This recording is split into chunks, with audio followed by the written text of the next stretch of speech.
উত্তরবঙ্গের স্বাস্থ্য পরিকাঠামো উন্নয়ন করার ক্ষেত্রে কিভাবে আরো এগিয়ে যাওয়া যায় সেই নিয়েই শুক্রবার একটি আলোচনা সভার আয়োজন করল আইএসএসসি শিলিগুড়ি চ্যাপ্টার। এদিন শিলিগুড়ির একটি বেসরকারি হোটেলে এই কনক্লেভের আয়োজন করা হয়। এদিন অনুষ্ঠানে উত্তরবঙ্গের বিভিন্ন হাসপাতাল, নার্সিংহোম ও স্বাস্থ্য পরিষেবার সঙ্গে যুক্ত একাধিক সংগঠনের সদস্যরা এই আলোচনা সভাতে অংশগ্রহণ করেন।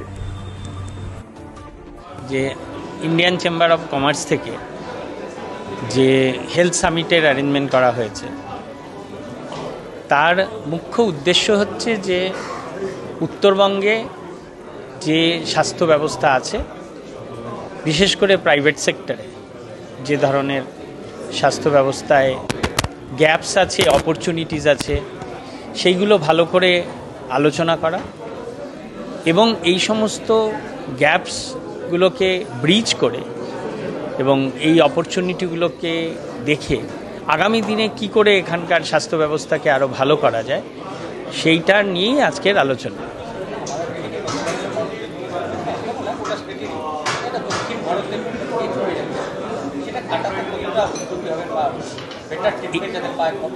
আজকের এই যে সম্মেলন, তার একটা উদ্দেশ্য হচ্ছে যে আমরা এটাও দেখেছি যে নর্থ বেঙ্গল থেকে বহু মানুষ দক্ষিণ ভারতে এবং ভারতবর্ষের বিভিন্ন জায়গায় চিকিৎসার জন্য চলে যাচ্ছে। সবসময় যে সেখানে দক্ষিণ ভারতে উত্তরবঙ্গের চেয়ে বেশি ভালো চিকিৎসা হয় তা নয়। এখানে যে চিকিৎসা ব্যবস্থা চালু আছে, আমাদের সাধারণ মানুষ অনেকে ভালো করে জানেই না কী ধরনের চিকিৎসা ব্যবস্থা এখানে চালু আছে, বা কোনোভাবে হয়তো আস্থার অভাব আছে। ফলে সেই সাধারণ মানুষের মধ্যে সেই আস্থার অভাবগুলো ফিরিয়ে আনা, অভাবগুলো কাটানো এবং বিশেষ করে জানানো যে নর্থ বেঙ্গলে কী ধরনের উন্নত মানের চিকিৎসা হচ্ছে এবং তার পাশাপাশি যে বেশি সংখ্যক মানুষ এখান থেকে চলে যাচ্ছে দাক্ষিণাত্যে এবং ভারতবর্ষের অন্যান্য জায়গায়, তাদেরকে ফিরিয়ে আনা এবং তাদের মধ্যে সেই আস্থা এবং মনোবল তৈরি করা যে হ্যাঁ, নর্থ বেঙ্গলেও ভালো ধরনের চিকিৎসা হয়।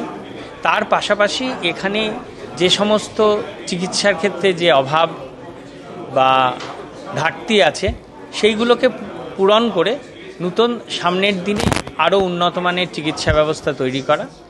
অলরেডি একটা হসপিটাল আছে, ওই পোমেস হসপিটাল, ওরা চেষ্টা করছে যে রোবোটিক সার্জারিটাকে আনার, এবং নর্থ বেঙ্গলেও যেমন কলকাতায় হয়েছে তেমনি নর্থ বেঙ্গলেও রোবোটিক সার্জারি বা রোবোটিক ট্রিটমেন্ট বা এআই মেডিয়েটেড ট্রিটমেন্ট, এইগুলো আস্তে আস্তে হবে। কারণ কালের সাথে তাল মিলিয়ে মানুষ তো ক্রমশ উন্নত হবে, উন্নত পরিষেবার দিকে যাবে, যেখানে মানুষের বেশি সুবিধে হবে, স্বাস্থ্য ব্যবস্থা সুনিশ্চিত হবে। কোনো ভারতবর্ষে যে কোনো জায়গাতেই 70% of the population are catered by the government sector.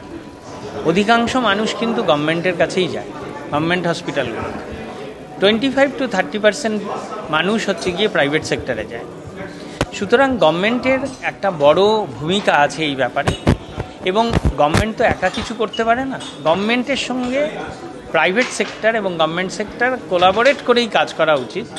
কারণ কোন মানুষ গভর্নমেন্ট সেক্টরে যাবে আর কোন মানুষ প্রাইভেট সেক্টরে যাবে, সে ব্যক্তিগতভাবে সে নিজেই ঠিক করবে, এবং এই ক্ষেত্রে গভর্নমেন্টের সঙ্গে প্রাইভেট সেক্টরের একটা কোলাবোরেশন হওয়া খুব জরুরি। অনেক সময় দেখা যায় এই কোলাবোরেশনটা থাকে না। সেই কোলাবোরেশনটা তৈরি করাও কিন্তু আমাদের এই সামিটের একটা লক্ষ্য। আজকের দিনে প্রাইভেট সেক্টরে বিভিন্ন কারণে বিভিন্ন জায়গায় খরচা বেড়েছে। আবার এটাও সত্যি কথা যে এই যে ডিজিটাল সেক্টর আসার পরে বা বিভিন্ন কারণে অনেক জায়গায় কিন্তু স্বাস্থ্যের খরচাও কমেছে।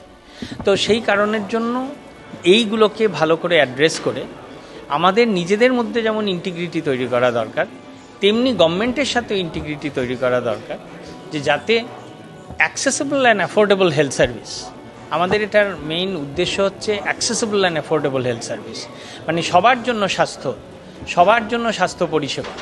এটা গভর্নমেন্ট এবং প্রাইভেট দুজনের একসাথে একভাবেই করা প্রয়োজন বলে আমরা মনে করি। সেই ক্ষেত্রে প্রাইভেট সেক্টরের কী ভূমিকা আছে, সেই ভূমিকা নিয়ে আলোচনা করাও এই সম্মেলনের একটা উদ্দেশ্য।